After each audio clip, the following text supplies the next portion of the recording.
ہم اپنا آج کا سبق شروع کرتے ہیں۔ اعوذ باللہ من الشیطان الرجیم، بسم اللہ الرحمن الرحیم۔ لیس علی الاعمى حرج ولا علی الاعرج حرج ولا علی المریض حرج ولا على المريض حرج ولا على أنفسكم أن تأكلوا من بيوتكم أو بيوت آبائكم۔ لیسا نہیں ہے،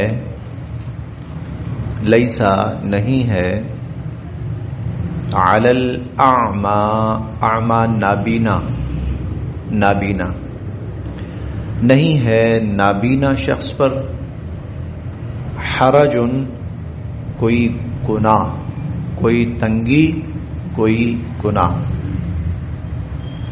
ولا اور نہ ہی علی الاعرج، اعرج پاؤں سے معذور، اور نہ ہی پاؤں سے معذور شخص پر کوئی حرج، کوئی گناہ، کوئی تنگی،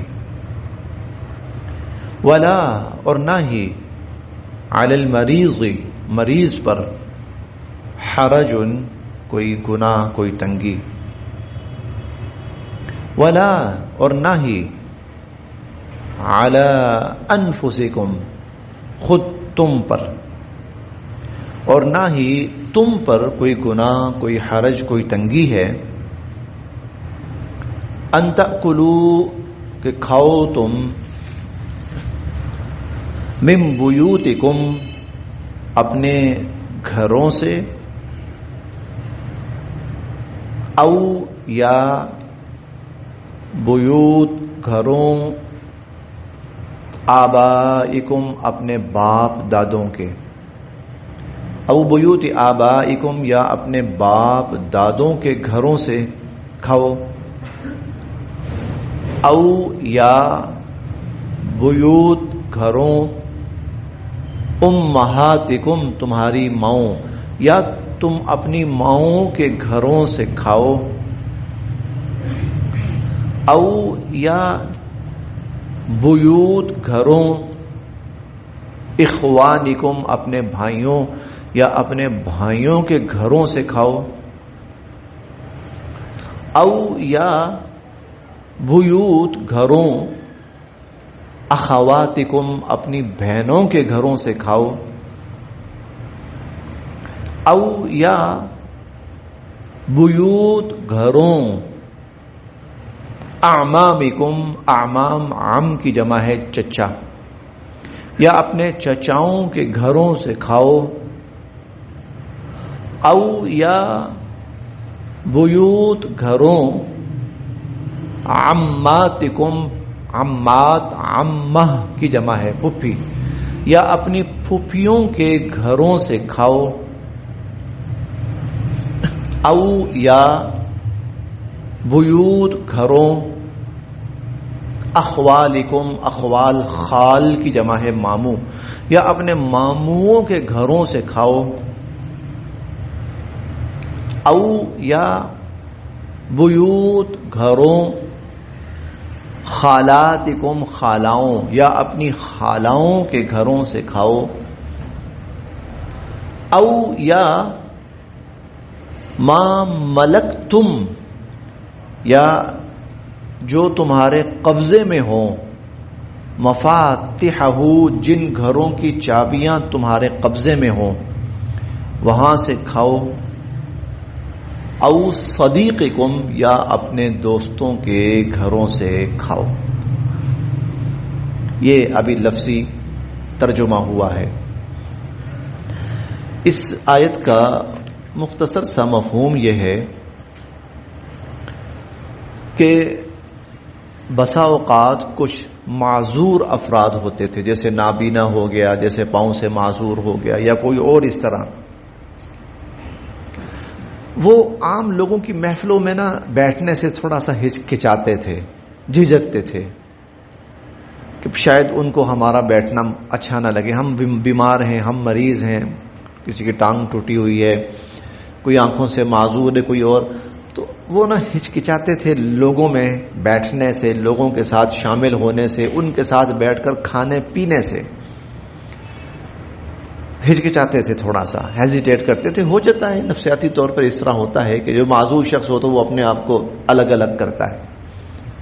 اللہ رب العزت نے اس آیت میں ان کی تھوڑی سی حوصلہ افزائی کی ہے، اور جو ان کے اندر ایک جھجک اور ہچکچاہٹ تھی اس کو ختم کیا کہ اگر کوئی آنکھوں سے نابینا ہے، اگر کوئی معذور ہے تو کوئی بات نہیں ہے، وہ عام لوگوں کے ساتھ بیٹھ کے کھا سکتا ہے، کوئی حرج نہیں. وہ اپنی معذوری کو کسی ہچکچاہٹ کا ذریعہ نہ بنائے، اس کی وجہ سے وہ لوگوں سے، معاشروں سے کٹے نہیں، بلکہ لوگوں کے ساتھ مل جل کر رہے. یہ اللہ کی طرف سے ہوتی ہے. کوئی معذوری یا کوئی بیماری یا کوئی پریشانی اللہ کی طرف سے ہوتی ہے. ایک بات تو شروع میں اللہ تعالیٰ نے یہ ارشاد فرمائی، بھئی کوئی حرج نہیں ہے، تم لوگوں کے ساتھ بیٹھ کے کھاؤ. آگے پھر یہ تھا اپنے باپ دادوں کے گھروں سے کھاؤ، اپنے بھائیوں کے گھروں سے کھاؤ، خالاؤں کے گھروں سے، ماموں کے گھروں سے. اس کا پس منظر یہ تھا کہ جب اللہ رب العزت نے قرآن کریم کے اندر اور حضور علیہ الصلوۃ والسلام نے مختلف مواقع پر فرمایا نا کہ کسی کے لیے جائز نہیں ہے کہ وہ دوسرے کی خوش دلی کے بغیر اور دوسرے کی خوشی کے بغیر اس کا مال کھائے، جائز نہیں ہے.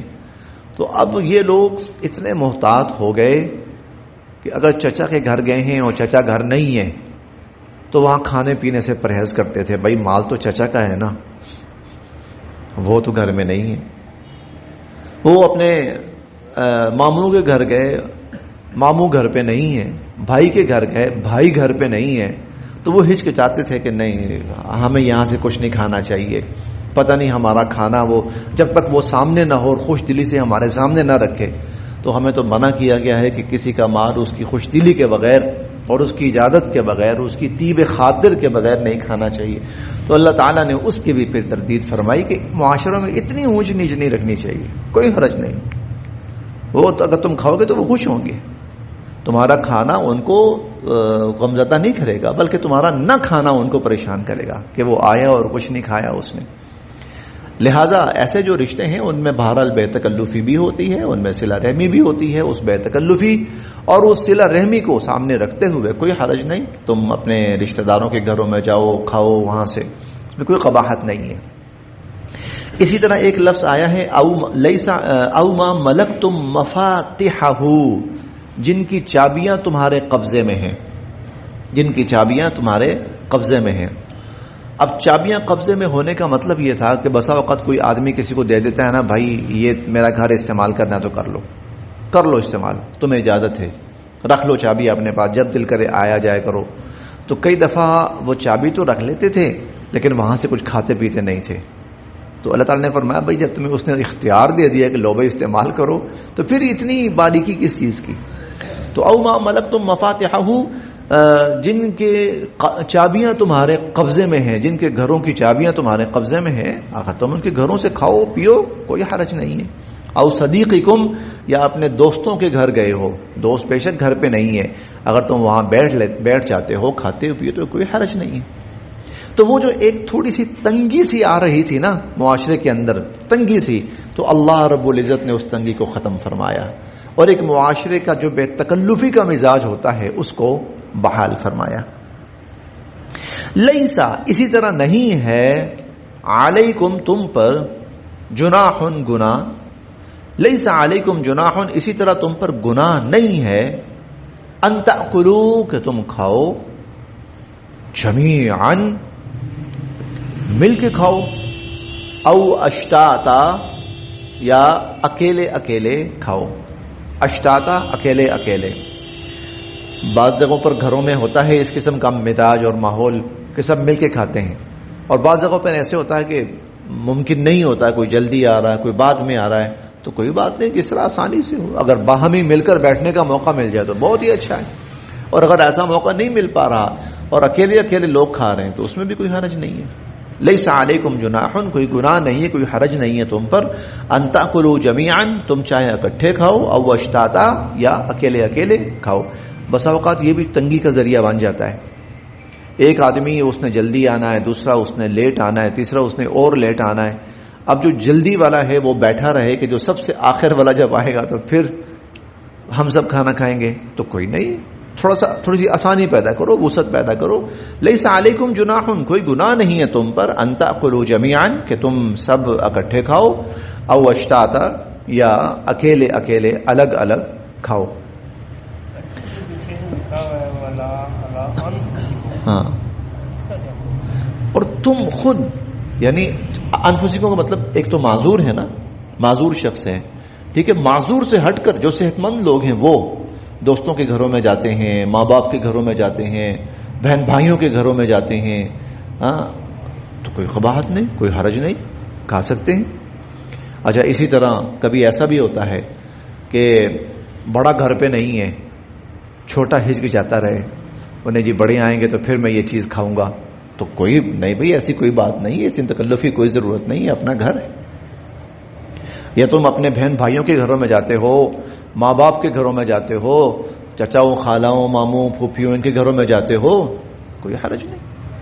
یہ انفسکم کا مطلب صحت مند لوگ. ایک تو پیچھے معذور تھے نا، معذوروں کے بارے میں کہا کہ وہ بھی بے تکلفی اختیار کریں، اسی طرح جو صحت مند ہیں وہ بھی.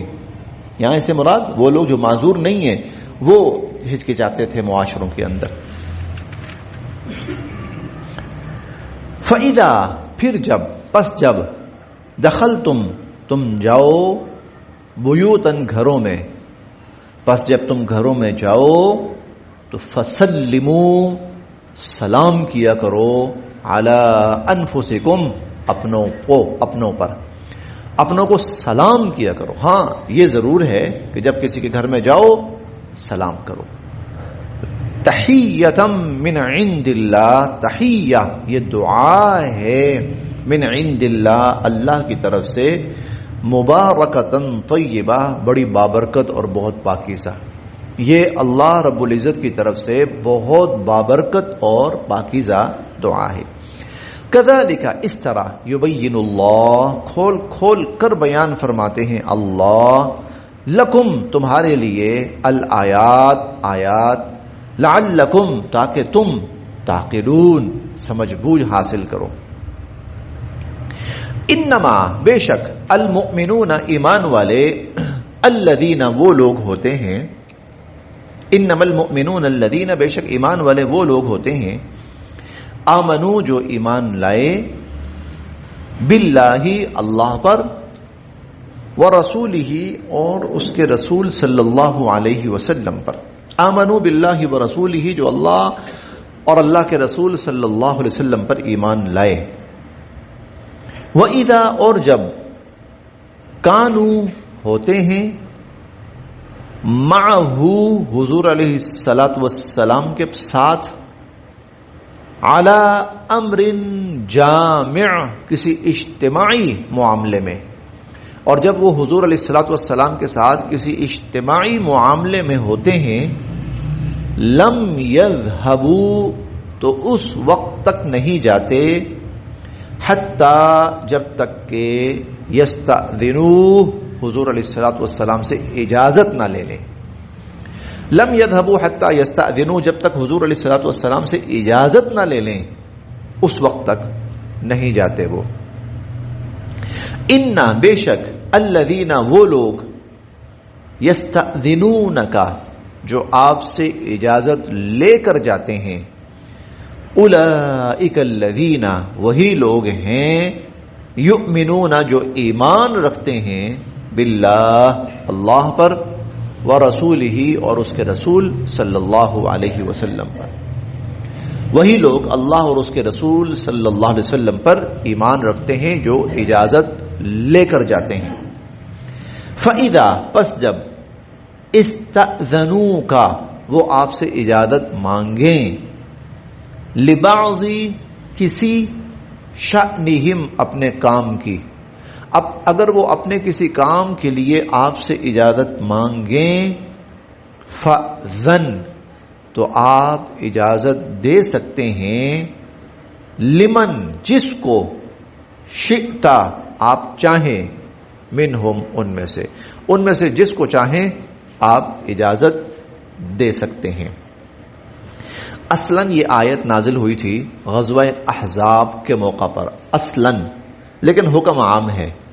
وہ یہ تھا کہ غزوہ احزاب کا موقع بہت مشکل اور کٹھن وقت تھا، اور سب مسلمان مل کر دشمن کے دفاع کی کوشش کر رہے تھے، مدینہ منورہ کے دفاع کی کوشش کر رہے تھے۔ پھر اس میں حضور علیہ الصلوۃ والسلام نے بہت سی ڈیوٹیاں صحابہ کرام کے سپرد کی ہوئی تھیں، کچھ خندق کھودنے کے اوپر، کچھ جو مٹی ہے اس کو پھینکنے کے اوپر، کچھ دفاع کے اوپر، کچھ بہت سی ذمہ داریاں صحابہ کرام کی سپرد کی ہوئی تھیں۔ تو ایسے میں کسی صحابی کو کوئی کام پیش آ جاتا تھا تو وہ آپ سے اجازت مانگتے تھے کہ اللہ کے نبی اجازت ہو تو ہم چلے جائیں، تو آپ اجازت دے دیتے تھے، ہاں بھی ٹھیک ہے چلے جاؤ۔ اب ایک طبقہ اور بھی تھا درمیان میں، یہ منافق طبقہ تھا جس کا تفصیلی تذکرہ ہم پڑھیں گے 21ویں پارے میں انشاءاللہ۔ انہوں نے جب دیکھا نا کہ کام مشکل ہے تو وہ آہستہ آہستہ کھسکنا شروع ہو گئے، وہ کوئی کسی طرح کھسکنا نظر بچا کر، کسی نے اجازت مانگی بھی کسی نے نہیں بھی مانگی، ایسے ہی کھسکنا شروع ہو گئے۔ تو حضور علیہ السلام، تو یہاں مسلمانوں کو تلقین یہ کی گئی ہے کہ جب حضور علیہ الصلوۃ والسلام نے تم سب کو جمع کیا ہے کسی کام پر، اب اگر تم میں سے کوئی جانا چاہتا ہے تو وہ حضور سے اجازت لے، یہ نہیں کہ منہ اٹھا کے چل پڑا، حضور علیہ الصلوۃ والسلام سے اجازت لے پھر جائے۔ اس کو ہم ڈسپلن بھی کہہ سکتے ہیں، نظم و ضبط بھی کہہ سکتے ہیں، اور یہ مخصوص نہیں تھا حضور علیہ الصلوۃ والسلام کے ساتھ، بلکہ یہ ہر اجتماعی معاملے کے ساتھ ہو سکتا ہے۔ جب کوئی اجتماعی معاملہ ہے اور وہاں پر کوئی ایک بڑا ذمہ دار لوگوں کو اکٹھا کرتا ہے، اگر کوئی جانا چاہتا ہے تو اس کو چاہیے کہ وہ پوچھ لے کہ مجھے اجازت ہے میں چلا جاؤں، ہو سکتا ہے اس سے متعلق کوئی کام ہو۔ تو یہاں اللہ تعالیٰ فرما رہے ہیں کہ جو آپ سے پوچھ کر جائیں گے نا، اجازت لے کر جائیں گے، سمجھو وہی ایمان والے ہیں۔ اور عام محفل کے بارے میں ہم کہہ سکتے ہیں کہ وہی مہذب انسان ہے جو پوچھ کر اور اجازت لے کر جائے گا۔ اسی لیے جو عموماً کلاسز ہوتی ہیں نا، تو ان کا ڈسپلن یہ ہوتا ہے کہ جو بچے پڑھ رہے ہیں، طلباء پڑھ رہے ہیں، تو وہ جب جانے لگتے ہیں تو وہ استاد سے اجازت لے کر جاتے ہیں۔ ہمیں تو بچپن میں یاد ہے، ہم جب پڑھا کرتے تھے تو اگر قضائے حاجت کے لیے جانا ہے یا پانی پینے کے لیے تو وہ کھڑے ہو کر اپنے استاد جی سے چھٹی لیا کرتے تھے۔ تو یہ اسی ایک ڈسپلن کا، نظم و ضبط کا حصہ ہے۔ بے شک یہ گھریلو سطح پہ ہو، بے شک یہ ملکی سطح پہ ہو، بے شک یہ کسی چھوٹے سطح پہ ہو، کسی بھی سطح پہ ہو، لیکن یہ بہرحال ڈسپلن کا ایک حصہ ہے اور اس کو فالو کرنا چاہیے۔ لیکن جہاں تک حضور علیہ الصلوۃ والسلام کا معاملہ تھا، وہاں صرف ڈسپلن کی حد تک بات نہیں تھی، بلکہ یہ ایمان اور منافقت کا ایک فرق تھا کہ منافق بھاگے گا آپ سے، اور ایمان والا وہ کسی اشد مجبوری کی بنا پر آپ کی محفل سے اٹھ کے جائے گا۔ اچھا، اگلا جملہ بڑا عجیب ہے، وہ ہے وَاسْتَغْفِرْ، اور آپ بخشش طلب کیجئے، لہم، ان کے لیے، اللہ سے۔ یہ جو جا رہے ہیں نا، اجازت لے کر کوئی جا رہا ہے، آپ ان کے لیے اللہ سے بخشش طلب کیجئے۔ وہ کس لیے؟ بھائی کوئی ایسا کام بھی ہو سکتا ہے جو حضور کے کام سے بڑا ہو، کوئی ایسا کام بھی ہو سکتا ہے جو حضور علیہ الصلوۃ والسلام کے کام سے بڑا ہو، کوئی ایسی محفل بھی ہو سکتی ہے جو حضور علیہ الصلوۃ والسلام کی محفل سے بڑی ہو۔ تو یہ آپ کی محفل چھوڑ کر جا رہے ہیں اور آپ کا کام چھوڑ کر جا رہے ہیں، اس پر تو استغفار بنتا ہے۔ واستغفر لهم اللہ، اور ان کے لیے اللہ سے بخشش طلب کیجئے۔ ان اللہ، بے شک کہ اللہ تعالی غفور، بخشنے والے ہیں، رحیم، رحم فرمانے والے ہیں۔ لا تجعلوا، نہ سمجھنا، دعاء الرسول، حضور علیہ الصلوۃ والسلام کے بلاوے کو، بینکم، آپس میں، کدعاء، جیسا کہ بلاوا تھا، بعضکم بعض، جیسا کہ بلاوا ہوتا ہے، بعضکم بعضا، تم میں سے آپس میں ایک دوسرے کا، جس طرح تم آپس کا بلاوا ہوتا ہے نا، حضور علیہ الصلوۃ والسلام کے بلاوے کو ایسا نہ سمجھنا۔ مطلب یہ ہے، ایسا ہوتا ہے بسا اوقات کوئی آپس میں کوئی آدمی کسی کو بلائے تو ہو سکتا ہے وہ نہ بھی آئے، اور میں مصروف ہوں یا پھر آؤں گا، ابھی ٹائم نہیں میرے پاس۔ ہو سکتا ہے آپس میں جب لوگ ایک دوسرے کو بلاتے ہیں، مجھے کام ہے تو وہ کہہ دیتا ہے اچھا میرے پاس ابھی ٹائم نہیں، بعد میں آ جاؤں گا۔ لیکن اللہ تعالیٰ فرما رہے ہیں حضور علیہ الصلوۃ والسلام بلائیں تو پھر یہ اس بلاوے کو ایسا نہ سمجھنا کہ جی ابھی میں مصروف ہوں تو بعد میں آؤں گا. لا تجعلوا دعاء الرسول بینکم کدعاء بعضکم بعضا.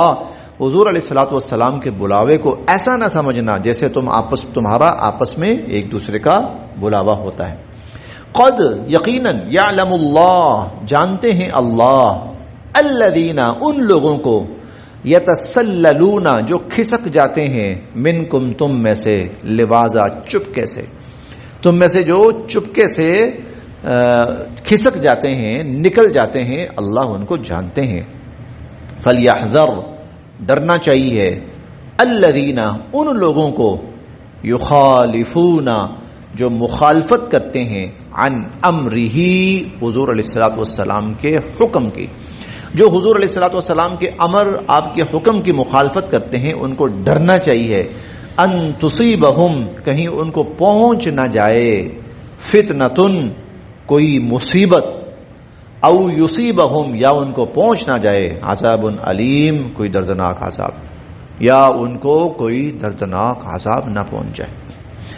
الا سنو ان بے شک للہ اللہ کے لیے ہے ما فی السماوات والارض جو آسمانوں میں ہے اور زمینوں میں جو کچھ آسمانوں میں ہے جو کچھ زمینوں میں ہے اللہ کا ہے. قد یعلم اللہ تعالیٰ جانتے ہیں ما انتم علیہ جس کیفیت میں بھی تم ہو جس حالت میں جس کیفیت میں تم ہو اللہ جانتے ہیں. ویوم اور جس دن یرجعون لوگ لوٹائے جائیں گے الیہ اللہ کی طرف اور جس دن لوگ اللہ کی طرف لوٹائے جائیں گے فینبئہم اللہ ان کو بتائیں گے بما عملوا جو کچھ وہ کرتے رہے. واللہ بکل شیء علیم اور اللہ تعالی ہر چیز کے بارے میں جاننے والے ہیں.